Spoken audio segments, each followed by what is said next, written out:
What's going on, guys? We are here back in Vegas. I'm also just going to have to keep this arm real still. We'll probably switch hands at one point with this Bob Barker style mic. I just find it interesting. Sitting here in the Virgin Hotels, heading into, I guess it is day 3, technically day 7 of the Summer League, but day 3 of Las Vegas Summer League. Year 3 for me as a media member attending.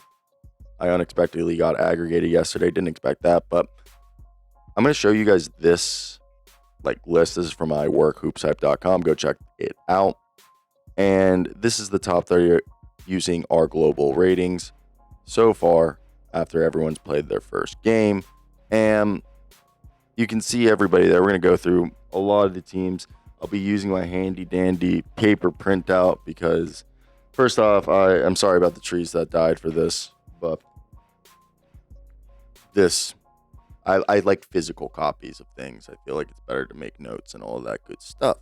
Now, let's go ahead and talk about it. By the way, Ron Holland, baby. The thing with Summer League, this is what I always say. I want to talk about something real quick.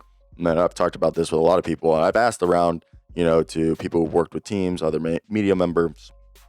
And there's a lot of third-year, fourth-year players playing in here.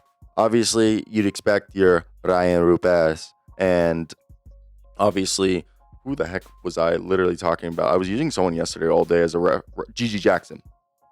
And those type of guys who are on guaranteed deals in their third or fourth season, like you expect a Mason Jones to be in this. You probably would expect a Kobe Bufkin, who's going into his third season, but has been repeatedly hurt, to be in here. So with that being said, I think the biggest thing is that you're seeing a lot of older players, and that is a result of the smaller draft pool here, and a lot of the other options that they could have been. It would have been the third or fourth time they would have seen a guy.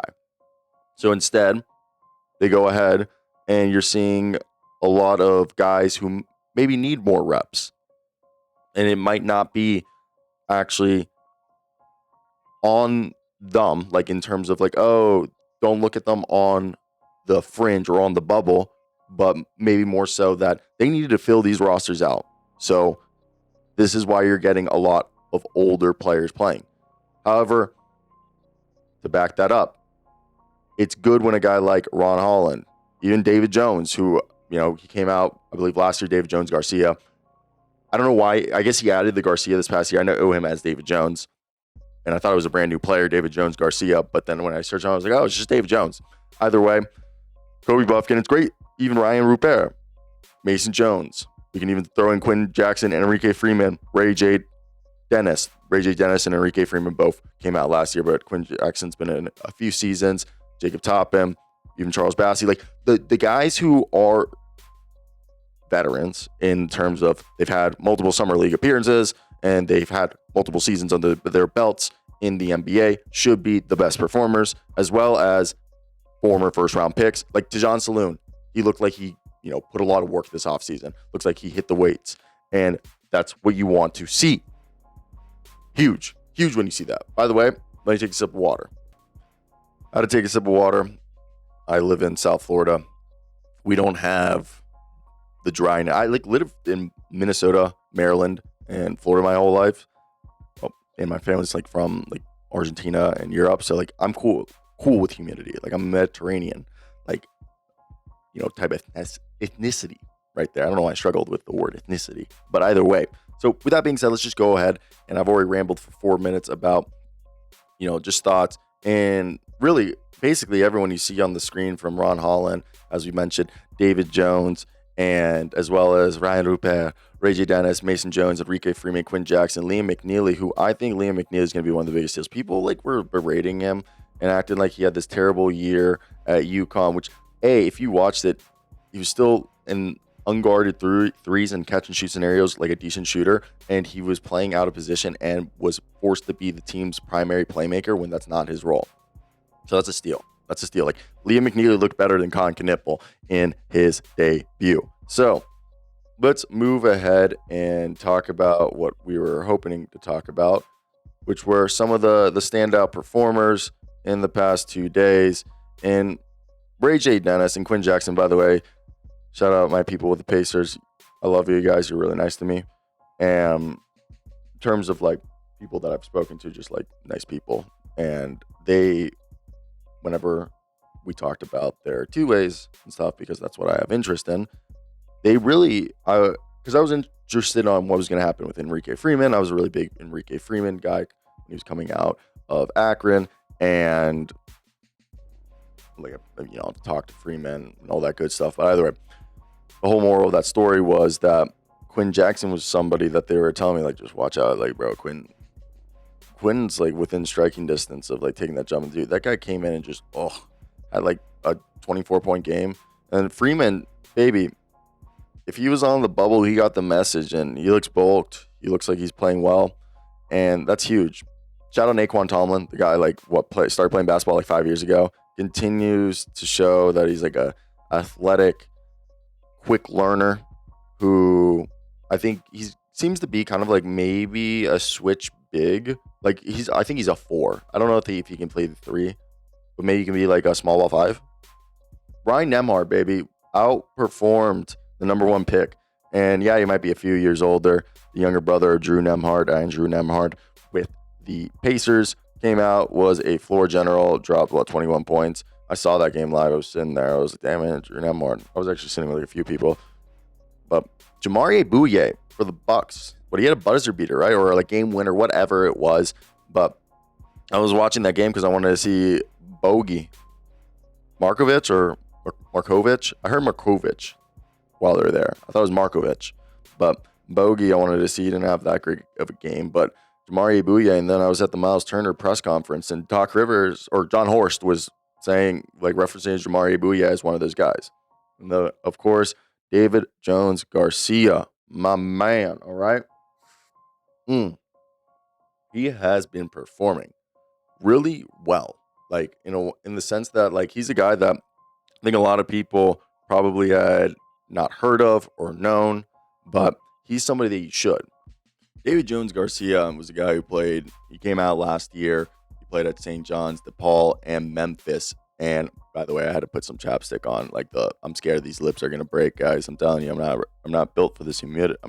I need the humidity. I'm not built for the lack of humidity. Unlike, I think that nobody says that. Either way, Dave Jones-Garcia is a swingman, and he's just showing up. Look, he might be pushing Harrison Ingram, like a lot of people said in the video that we did for the trade regarding Malachi Branham and Blake Wesley going to the Wizards in the trade for, I'm blanking on his name right now. Wow, Kelly Olynyk. Now, moving forward, who else? Just continue to move forward, ladies and gentlemen, because we're already 8 minutes into this. Let's get into the rest of the guys that I think are worth talking about. Kobe Bufkin, baby. Look, I think he's been pretty solid like all the times he's played. I think one of the unfortunate things about Mr. Kobe Bufkin's career is his durability. You know, the best ability is availability. He's a full 6'4", almost 6'5", a guy who can play the shooting guard or the point guard position. He's a guy who can get downhill, draw fouls, defend, and what we've hoped for a while, if you're a Hawks fan, to be the backup point guard and maybe a guy who can play sporadically alongside Trae Young because he's a lot bigger. You mentioned earlier, Liam McNeeley just came out and just shot it, bro. Played like the guy that we knew. Again, he was a guy at Mountain Verde Academy with all these guys who were, you know, lottery picks in this year's draft. He was arguably the second or third best player behind Cooper Flagg in that Monte Verde Academy team in high school. I know it's high school basketball. Then, Kyle Filipowski, the Mormon himself, came out, did his thing, looked like the best player on the Utah Jazz. Ace Bailey wasn't playing, which was unfortunate because I was going to go watch this game. I mean, I watched it, ended up watching it on the monitors, but because I ended up doing some work in the workroom. But yeah, I was one that I was like, damn. And he's obviously someone who probably should have gone in the first round, slips to the second, and he's going to continue to probably play really well. Now, AJ Lawson's been a guy who's been on and off NBA rosters. I believe, he was with most recently, I'm going to confirm this, but the Dallas Mavericks. We'll look over here. And he's one of these guys who is clearly just there being an NBA player. Yeah, he was with the Dallas Mavericks before that, Timberwolves, and usually on two ways. And a guy that clearly, since coming out of South Carolina, swingman, guard multiple positions, can shoot it. He's right there. It's just about the opportunity, and hopefully he can finally break a roster. But clearly, this guy is an NBA player. And Ron Holland, baby. We knew that he was like this, carry his lunch pail, pull yourself up by the bootstraps kind of guy. Does the scrappy, hustle, dirty work. Loves to play defense. Got a little bounce to him. That's double-double. Dominates. Looks like the best player so far. And, of course, how do we forget about the future guard, the face of the Houston Rockets? And that is Reed Sheppard. What do you think about Reed Sheppard just bombing it? He did really good. I think he did really, really well. He came out. I know they lost, but almost had 30 points. Shot 40% from three on 15 attempts, baby. And he was, I know the fourth quarter wasn't great, but what was that? That third quarter, he had 10, 13 points. And I think he's primed to have a role, at least being like a Kirk Heinrich, smaller. And Kirk's actually a lot bigger than people remember. Shooter, defender, secondary playmaker role, and they start to slowly bring him along. And it's not like that he's bad. He's just clearly buried on a good team. So that's it. The best performers so far at Summer League. Let me hear your thoughts. That's it. Cheers. I gotta do stuff.